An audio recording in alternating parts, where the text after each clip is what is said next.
जो लोग इस चैनल से बहुत पहले के जुड़े हुए हैं, उन्हें ये बात पता होगी कि अलग-अलग तरह से अलग-अलग रिसर्च जो हुई हैं, चाहे वो डॉक्टर न्यूटन की हो, चाहे ब्रायन विस की हो, चाहे लोगों के नियर डेथ एक्सपीरियंस हो, मृत्यु के बाद की दुनिया के अनुभव हो, उन सब में बहुत सारी बातें निकल के आई जो सिमिलर थी। एक और बहुत महत्वपूर्ण चीज़ निकल के आई थी, वो था संतुलन। बहुत बार अलग-अलग तरीकों से ये एक बहुत महत्वपूर्ण चीज़ है जिसका ज़िक्र बहुत कम किया जाता है। वो चीज़ है संतुलन। इसका ज़िक्र बहुत अलग-अलग तरीकों से लगभग सभी ने करा है। चाहे वो ब्रायन विस हो, चाहे डॉक्टर न्यूटन हो, चाहे लोकेनबर्ग हो, सब ने किया है। लेकिन हम कभी भी इस संतुलन के मीनिंग को सही तरीके से समझ नहीं पाए। संतुलन मतलब क्या?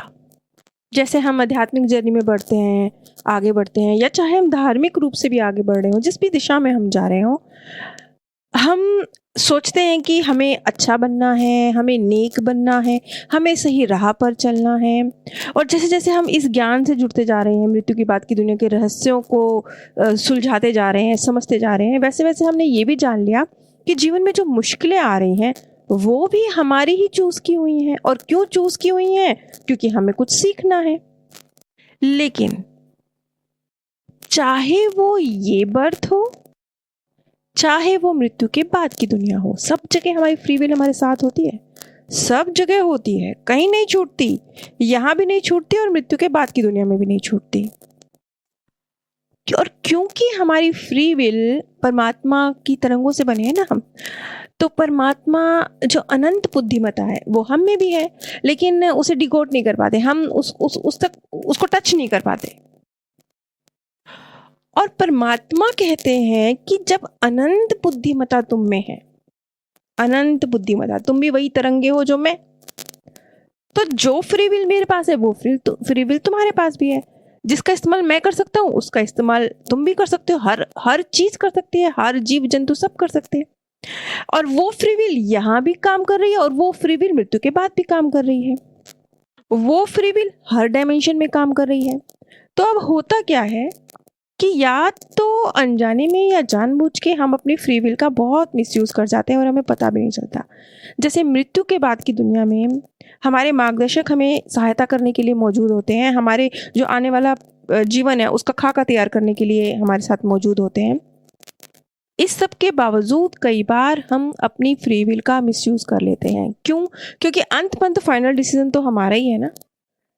मार्गदर्शक मदद करेंगे, गुरुजन मदद करेंगे, रास्ता दिखा देंगे, लेकिन अंत पंत डिसीजन हमारा ही है। तो कई बार हम लोग बहुत ज़्यादा सीखने के चक्कर में ये चाहते हुए कि एक ही बर्थ में बहुत बहुत बहुत बहुत सारे लेसन सीख जाएं और एक ही बर्थ में 4 5 7 बर्थ की जंप लगा जाएं, हम अपने लिए कई बार बहुत डिफिकल्ट लाइफ चूज कर लेते हैं। और यही है संतुलन के नियम का गलत इस्तेमाल। संतुलन जो बहुत महत्वपूर्ण चीज़ है, इसका गलत इस्तेमाल वो हम नहीं कर पाते। क्यों? क्योंकि जब बहुत सारी एक के बाद एक मुश्किल खत्म हो दूसरी मुश्किल खत्म हो तीसरी मुश्किल, जब इस तरीके का एक सिलसिला चलता है, तो बजाय इसके कि आपको बीच में एक पोज मिलता, आप सोच पाते कि जीवन में ये मुश्किल आई, अच्छा आई, क्यों आई, किस वजह से आई, कैसे इससे बाहर निकलूं, क्या इससे सीख लूं, क्या अपने अंदर परिवर्तन कर लूं, वो सारा जो प्रोसेस चलना होता है वो प्रोसेस बीच में से मिस हो जाता है। और इतना सब कुछ समझने की बजाय आप सीधा, क्योंकि आपने खुद ही अपनी लाइफ में मुश्किलें चूज की है, तो आप सेकंड मुश्किल पर पहुंच जाते हैं। और जब मुश्किलें बहुत ज़्यादा होती हैं, जैसे कि आपने अक्सर लोगों के मुंह से सुना होगा, जब मुश्किल जीवन चूज कर लेते हैं तो कहते हैं हमारा परमात्मा से विश्वास उठ चुका है, परमात्मा है ही नहीं, ऐसा कुछ होता ही नहीं है। मतलब वो एक नास्तिक वाली श्रेणी में पहुंच जाते हैं, लेकिन वो नास्तिक होते नहीं हैं, वो ऐसा कहते हैं। लेकिन कई बार मतलब बहुत अलग अलग कैटेगरी होती है इसमें भी। कुछ सचमुच नास्तिक हैं, कुछ क्योंकि थक गए हैं जीवन की मुश्किलों से, नतीजा नहीं निकल रहा है, इसलिए कुछ वक्त के लिए क्योंकि कुछ सुलझ नहीं रहा तो क्रोध में नास्तिक बने हैं। तो ऐसा बहुत सारी अलग अलग श्रेणियां हैं। लेकिन जब हम मृत्यु के बाद की दुनिया में अपने लिए कुछ ज़्यादा ही कठिन जीवन चुन लेते हैं, कुछ ज़्यादा ही मुश्किलें चूज कर लेते हैं और पृथ्वी पर आ जाते हैं, हम सोचते तो ये है कि इससे हम अपना बेनिफिट करेंगे, हम जंप लगाएंगे, एक ही बर्थ में 5 जन्मों का 10 जन्मों का एक्सपीरियंस लेके चले जाएंगे, सीख सीख के चले जाएंगे, पर ऐसा होता नहीं है। ये ऐसे समझ लीजिए, रा ने इस चीज़ को कुछ इस तरीके से एक्सप्लेन किया। जब रा संतुलन के नियम को एक्सप्लेन कर रहे थे तो डॉन कहते हैं कि क्या ये कुछ ऐसा है कि जैसे बच्चा कॉलेज में एडमिशन ले ले और अपने लिए बहुत बहुत सारे कोर्सेज ज्वाइन कर ले, बहुत सारे कोर्स अलग अलग तरह के, स्कूल भी कॉलेज भी जा रहा है, डांस क्लास में भी जा रहा है, गेम्स में भी पार्टिसिपेट कर रहा है, म्यूजिक भी सीख रहा है, डांस भी सीख रहा है, बहुत सारी चीज़ों में उसने एक साथ पार्टिसिपेट करना शुरू कर दिया है और इसलिए वो अपना 100% कहीं भी नहीं दे पा रहा। और क्योंकि वो अपना 100% नहीं दे पा रहा, इसलिए जो तरक्की करनी चाहिए, जो सीखना चाहिए, वो कहीं से भी हासिल नहीं कर पा रहा, बल्कि कुछ उल्टा ही हो रहा है। हो ये रहा है कि वो थक जाता है। इतनी सारी चीज़ें करने के बाद किसी भी चीज़ में तरक्की ना करने की वजह से वो थक जाता है। ये एक एग्जाम्पल के तौर पे रा ने हमें बताया कि किस तरीके से कई बार हम लोग अपनी फ्री विल की वजह से संतुलन का जो नियम है उसे दरकिनार कर देते हैं। अब चलिए हम वो तो छोड़ते हैं जो हम सोल वर्ल्ड में चूज करके लाए, क्योंकि वो तो हम ला चुके।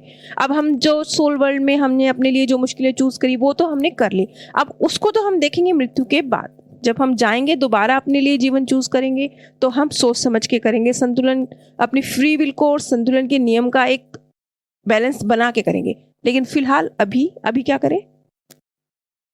अभी ये जो जिंदगी हमारे हाथ में है और हमने इसको गलत चूज कर लिया, गलत मतलब बहुत सारी मुश्किलें चूज कर ली, तो अब क्या करें? तो हमें इसके लिए 2-3 काम करने पड़ेंगे। पहला, इसको उसको, भगवान को, किस्मत को, इधर उधर, उसकी वजह से, इसकी वजह से, इस कारण से, इस परिस्थिति से, इस इंसान की वजह से, गरीबी की वजह से, इसकी वजह से, उसकी वजह से, ये सारे जो शिकायतें हैं हमारे जीवन में जो मुश्किलें आती हैं, तो उसके लिए हमारे पास एक बहाना होता है ना कि इसकी वजह से, उसकी वजह से।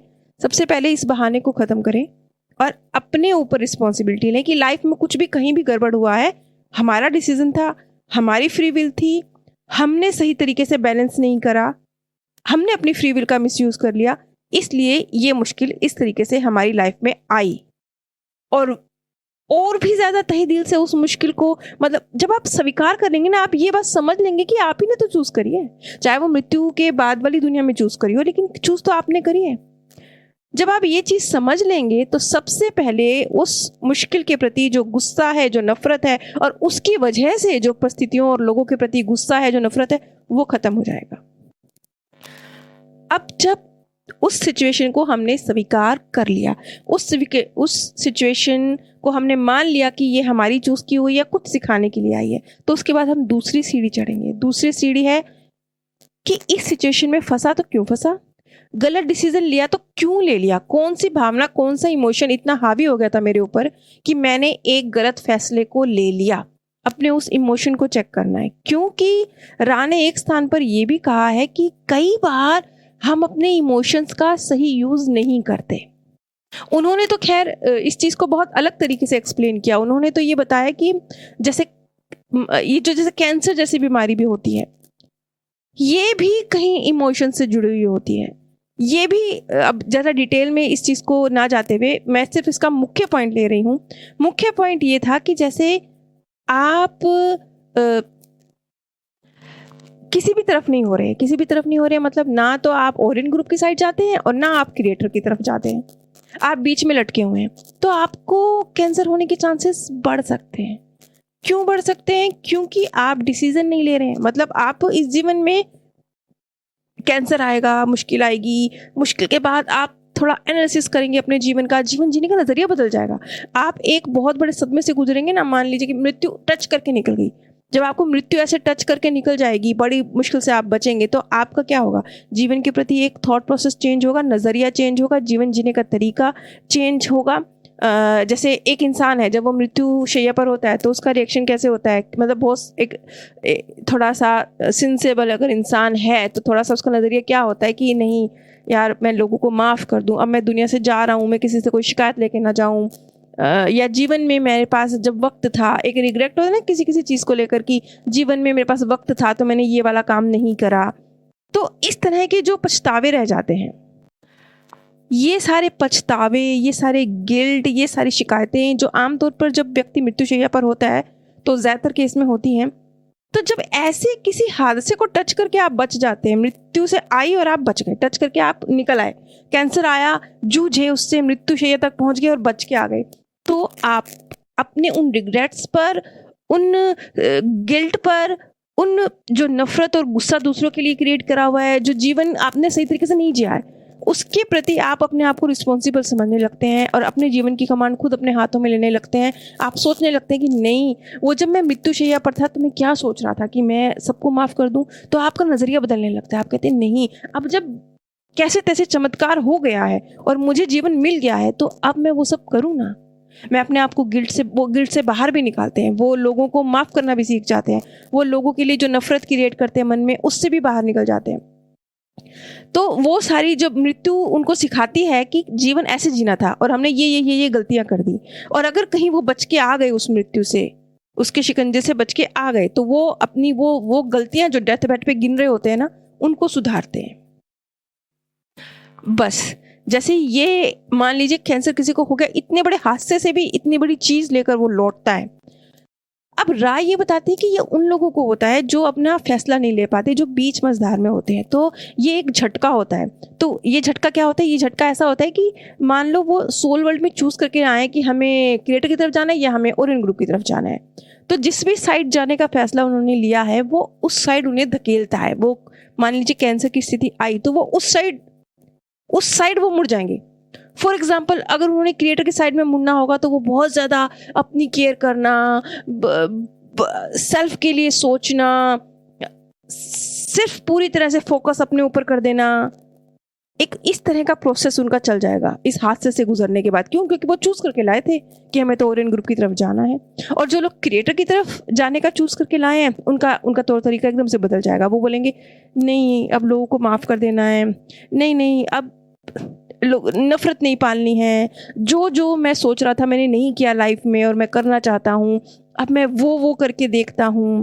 मतलब जो भी आपने फैसला लिया होगा ना सोल वर्ल्ड में कि मैं ओरियन ग्रुप में जा रहा हूँ या मैं क्रिएटर की तरफ जा रहा हूँ, आप अपने उस फैसले की तरफ मुड़ जाते हैं।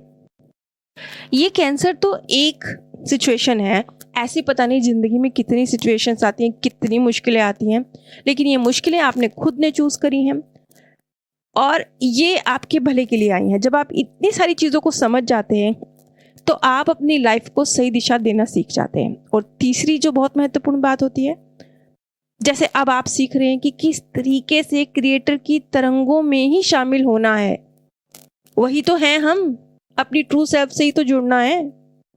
हम क्या हैं? वो रचयिता जिसे हम कहते हैं महान अनंत प्रेम, अनंत रोशनी, वो आप ही तो हैं, कोई और थोड़े है। आप उसी से तो बने हैं। जैसे आप कहते हैं मेरे माता पिता चले गए इस दुनिया से, तो आप कौन है? आपके अंदर आपके माता पिता का ही तो अंश है, आप उसी से तो बने हैं।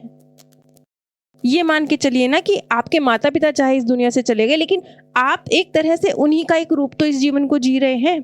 इसी तरह से आप परमात्मा का रूप है। तो आप अपनी उस ट्रू सेल्फ से कनेक्ट होने लगे, परमात्मा की तरंगों से कनेक्ट होने लगे ध्यान के माध्यम से। जब बिना कुछ नहीं कहना, बस उसको महसूस करना है, उस प्रेम और रोशनी को। जब आप इन 3 तरीकों को अपनी लाइफ में लेके आने लगते हैं तो जीवन की जो भी मुश्किलें हैं आपको उनका सार समझ में आने लगता है। और एक चीज रा ने और भी कही कि कई बार क्या होता है कि जो सोल है वो अपने लिए इतनी सारी प्रॉब्लम्स चूज करके ले आती है इस धरती पर कि जो उसका मकसद होता है कि मैं इन सारी प्रॉब्लम्स के थ्रू सीखूंगी और मैं आगे बढ़ेंगे, और जो भी हमारा fैसला है क्रिएटर की तरफ जाना है या ओरियन ग्रुप की तरफ जाना है, हम अपने उस फैसले की तरफ मुड़ जाएंगे। हम क्रिएटर की तरफ जाना चाहते हैं तो क्रिएटर की तरफ चले जाएंगे। लेकिन अगर आपने अपने लिए बहुत सारी मुश्किलें चूज कर ली हैं तो कई बार आप कहीं पर भी सफल नहीं हो पाते। जैसे डॉन ने उदाहरण दिया ना कॉलेज के उस स्टूडेंट का जो 10 चीज़ों पे हाथ मार रहा है तो कहीं पर भी सफल नहीं है। इसी तरह से जब आपने लिए अपने लिए फ्री विल का यूज़, सोल वर्ल्ड में फ्री विल का यूज़ किया और अपने लिए बहुत सारी मुश्किलें चूज़ कर ली, तो हो सकता है आप कहीं ऐसी स्थिति में फंस जाएं जहां आप ये महसूस करें कि ना आर ना पार, मैं मतलब आप सीख ही नहीं पा रहे। आप जैसे वो बच्चा जिसने अपने ऊपर बहुत सारी अलग अलग चीज़ों का बर्डन डाल लिया है, तो कहीं पर भी अच्छा परफॉर्म नहीं कर पा रहा। इसी तरह से आपने अपने लिए इतने सारे माध्यम चूज कर लिए, मतलब मुश्किलें चूज कर ली, कि आप जब एक मुश्किल में फंसे हुए होते हैं तो बीच में रुकें, मनन चिंतन करें, उसमें कुछ सीखें क्या, वो वक्त ही नहीं आता, सेकंड मुश्किल आ जाती है। फिर आपको एक समय जो बीच में मिलना चाहिए वो समय नहीं मिलता। तो अब हमें क्या करना है? अब हमें संतुलन के नियम का और फ्री विल के नियम का, दोनों का इस्तेमाल करना है और अपनी ट्रू पावर को पहचानना है, क्योंकि हम कुछ और नहीं हैं, हम में ही हैं वो तरंगे, जिनसे क्रिएटर की तरंगे हम में ही हैं, हमारे ही अंदर है। उनके साथ ही तो जुड़ना है, कहीं बाहर थोड़े जाना है। और अपने जीवन के फैसलों में संतुलन का इस्तेमाल करना है। ऐसा नहीं हो कि आपको के साथ अगर कहीं कुछ गलत हो रहा है और आपको उसके खिलाफ आवाज उठानी है, लेकिन आप चुप रहे। क्यों? क्योंकि आपको ये लग रहा है कि शांत रहना है, हमें गलत कर्म नहीं करना है, हमें क्रोध नहीं करना है, हमें ऊंचा नहीं बोलना है। नहीं, यदि किसी स्थान पर नाजायज हो रहा है तो आपको क्रोध भी करना है। क्रोध को भी एक अलग तरीके से रा ने एक्सप्लेन किया है कि किस तरीके से क्रोध मतलब दोनों को आता है, ओरियन ग्रुप को भी आता है और जो क्रिएटर की साइड है उनको भी आता है, लेकिन क्रोध का इस्तेमाल अलग अलग होता है। क्रोध एक इमोशन है जो दोनों में क्रिएट हो रहा है, लेकिन उस इमोशन का जो आउटपुट है, जो उससे निकल के आ रहा है, वो बिल्कुल अलग अलग है। वो कैसे अलग अलग है उसे हम कभी किसी और वीडियो में क्लियर करेंगे। लेकिन रा ने इस चीज़ को बहुत ज़्यादा, 3 चीज़ें हैं जिनको हमें बहुत अहमियत देनी है। पहली फ्री विल, दूसरा संतुलन, संतुलन पलड़ा किसी भी एक ही तरफ ना झुक जाए, और तीसरा अपने इमोशन के आउटपुट पे ध्यान देना है। इमोशंस को दबाना नहीं है। अगर कोई इमोशन क्रिएट हो रहा है, क्यों क्रिएट हो रहा है? अगर वो इमोशन कुछ आपको क्रिएटिविटी की तरफ ले जा रहा है, तब तो वो कुछ आपके बेनिफिट के लिए है। लेकिन अगर वो आपको दर्द से भर रहा है, तो क्यों भर रहा है, उससे कैसे बाहर निकलना है, क्यों आया है? ये जो क्रोध, कोई भी इमोशन है, अगर वो आप पे सही तरीके से हावी हो रही है, गलत तरीके से हावी हो रही है, आपको समझ आ जाएगा। सही तरीके से हावी हो रहा होगा तो आप कुछ सीख रहे होंगे, क्रिएटिव बन रहे होंगे, कुछ कहीं कोई गुत्थियां जीवन की सुलझ रही होंगी। अगर कोई इमोशन गलत तरीके से हावी हो रहा होगा तो जीवन उलझ रहा होगा, फंस रहे होंगे, दर्द हो रहा होगा, तो आप समझ जाएंगे। तो अपने इमोशंस का सही तरीके से यूज करना, संतुलन के नियम को समझना और फ्री विल का सही इस्तेमाल करना, ये 3 चीजें जो रा ने एक्सप्लेन करी, ये हमारी जर्नी है। अगर हम इन नियमों को सही तरीके से इस्तेमाल कर लेंगे तो इस धरती से भी जल्दी निकलेंगे, इस जीवन को भी सरल बना लेंगे, और वो जो क्रिएटर तक पहुंचने की हमारी सीढ़ी लगी हुई है ना, उस सीढ़ी को भी लिफ्ट में क्रिएट कर देंगे। आप सभी पर परमात्म सौंदर्य, प्रेम और आनंद सदैव बरसता रहे। आप सभी धाम में स्थान प्राप्त करें। जो लोग इस चैनल से बहुत पहले के जुड़े हुए हैं, उन्हें ये